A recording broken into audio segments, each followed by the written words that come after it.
I used to spend 5 to 6 days a week doing marathon 90-minute gym sessions in order to build muscle while losing fat. And honestly, I was burnt out, constantly getting injured, and started dreading every workout. So in this video, I'll show you what happened after cutting back my workout to only 15 minutes a day, with results that even shocked me. And I've been lifting as my main fat loss strategy for more than 3 years, because it wasn't until I started doing less that my results actually took off. Since I'm past the beginner phase where you just sneeze and accidentally gain 10 pounds on your deadlift, the research says that I should only expect 5 to 10 pound strength gains on my big lifts every 8 to 12 weeks. And that's if I am doing everything perfectly. Even up until just a month ago, I thought that meant being in the weight sections for several hours each week. But it turns out, too many 90-minute sessions every week were doing more harm than good. And if you're feeling burnout, dreading workouts, or constantly getting injured, this might be the exact shift that you need too. Because the signs that you're overdoing it are the same whether you're a beginner or if you're an advanced lifter. But also, if you are new to lifting, this could be the perfect routine so you start getting results without some big, daunting workout that you probably will never do. To be completely transparent, I didn't cut back on strength training expecting any gains.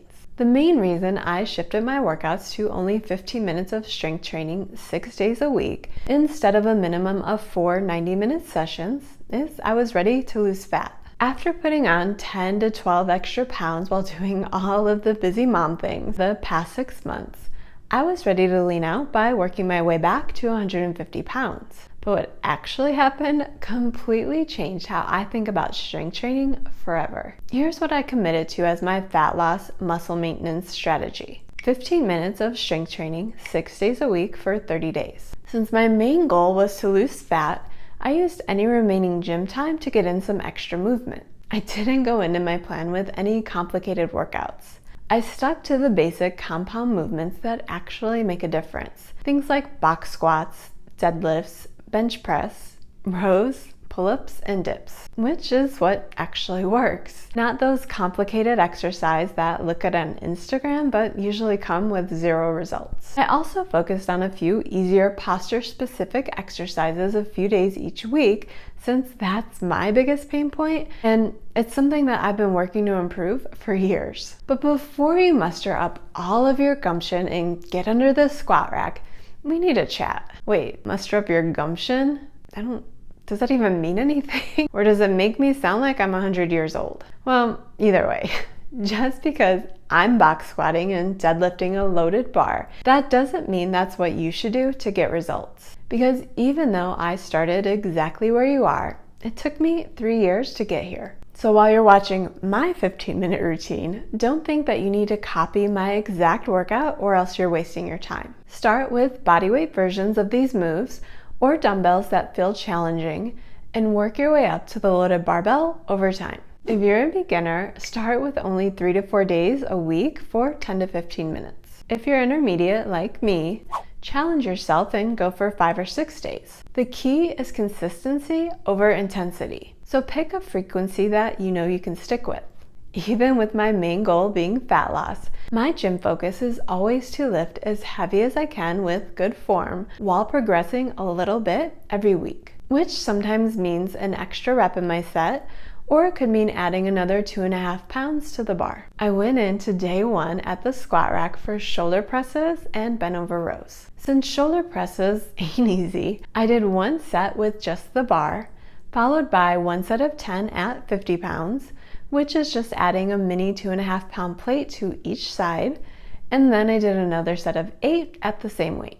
For you, this just might be 8-pound dumbbells or maybe even just bodyweight arm raises. The weight doesn't really matter, it's just the progression that does. In between sets, I rest for 2 minutes. Once I was done with shoulder presses, I moved on to bent over rows. I started with a warm-up set with just the bar, followed by 3 sets of 10 with a total weight of 75 pounds. And that was my workout for day 1. My goal is to complete 15 to 20 minutes of strength training. Sometimes my total exercise time is longer, once you include setup and rest periods, but the actual working time is still under 10 minutes for each workout. On day 2, I wanted to switch muscle groups up since muscle recovery is important. So the plan was to box squat followed by deadlifts. I did a warm-up set with just the bar for each exercise. And I did the same weight for both exercises, coming in at 3 sets of 10 at a weight of 105 pounds, which is 45 pounds for the bar, plus 30 pounds on each side. If you're not ready for a squat rack, you can just start with bodyweight squats to a chair or add light dumbbells. But always focus on your form first and add weight second. Since it's important to allow time for rest and recovery, on day 3 I switched muscle groups again, this time opting for the bench press, followed by some rear delt flies, which is a movement I try to fit in at least one day each week to help my rounded shoulder posture. I warmed up with just the bar and the bench, followed by a set of 10 at 65 pounds and then 2 sets of 10 at 70 pounds. If you don't have a bench, you can just use dumbbells and do the same movement while laying on the floor. If you don't have time for the gym, you can do push-up from your knees, against a wall, or on the counter. This is all the same movement pattern that comes with the same benefits. For rear delt flies, I started with a set of 10 at 65 pounds, followed by 2 sets of 8-4 reps at the same weight. And the 8-4 reps isn't some secret bodybuilder code. That's me trying to get my lifts just a little bit heavier. Since I wasn't able to complete a full set of 10 at 65 pounds in my final sets, I did as many as I could with good form, which was 8. Then I rested for 30 seconds before finishing the set, where I ended up doing another 4 reps that had good form. This technique helps train your body to lift a little heavier next time you do the same exercise. Since strength training isn't about constantly reinventing the wheel, but about following through with the big movements that are effective, my Thursday workout mirrored what I did on Monday. On Friday, I hung out on the assisted pull-up machine for my entire workout, where I did a pull-up tree, mixing in rounds of tricep dips in between. So what this looks like is a warm-up set of pull-ups with 85 pounds of assisted weight. Then I rest for 2 minutes and follow that up with a set of dips, which I did a set of 10 with 50 pounds of assisted weight. If you're not familiar with assisted weight, for this machine, instead of adding weight, you subtract your own body weight to figure out how much you're lifting. So if I weigh 160 pounds and set the machine to 85 pounds of assisted weight, then I'm pulling up 75 pounds for each rep. And it's the same for assisted dips.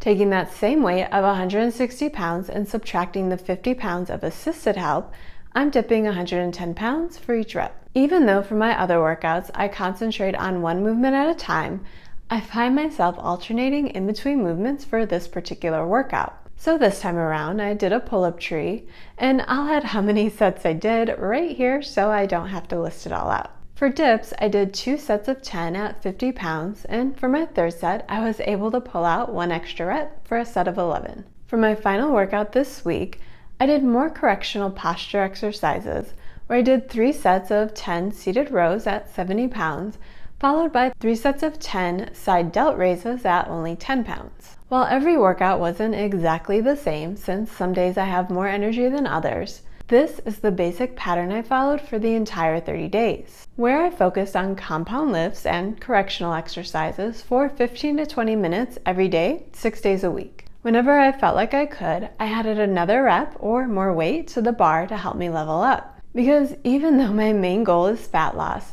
I wouldn't be too upset if I gained a little bit of muscle along the way. But here's where things get interesting. Because remember, I was following this basic routine to maintain where I was while shifting my focus to fat loss. Here's what happened to my strength over the course of the first 30 days of doing less strength training. On day 1, my box squat and deadlift were both at 105 pounds. By day 30, I moved up 10 pounds in my deadlift and 5 pounds in my box squat. I also went from benching 65 pounds all the way up to 3 full sets of 10 at 75 pounds.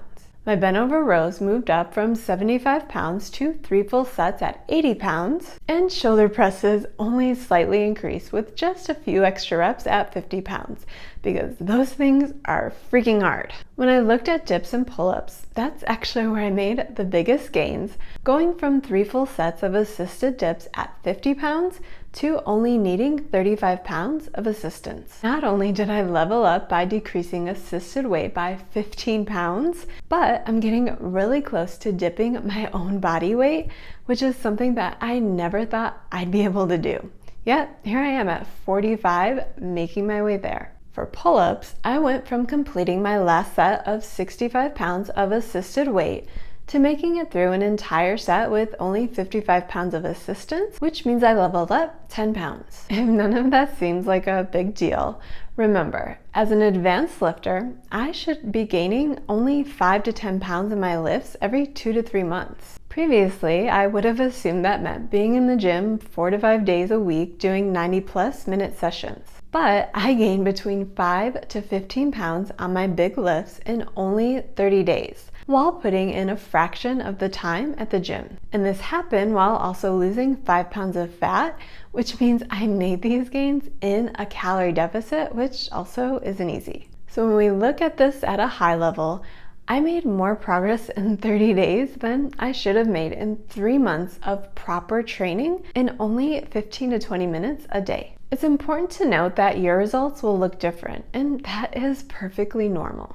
A beginner might add 20 or 30 pounds to her squat in only 30 days. Someone who's returning after a break might see faster gains initially, but then slow down. The key isn't the numbers. It's in the consistent improvement and how you feel. You may be wondering, what if you can't make it to a gym? Then just do the best you can at home with dumbbells, resistance bands, or even your own body weight. If 15 minutes feels like too much to start with, just start with 8 or 10 minutes and build up over time. If you miss a day, get back to it the next day, because that kind of consistency always beats perfection. Now let's talk about why this strategy works so well.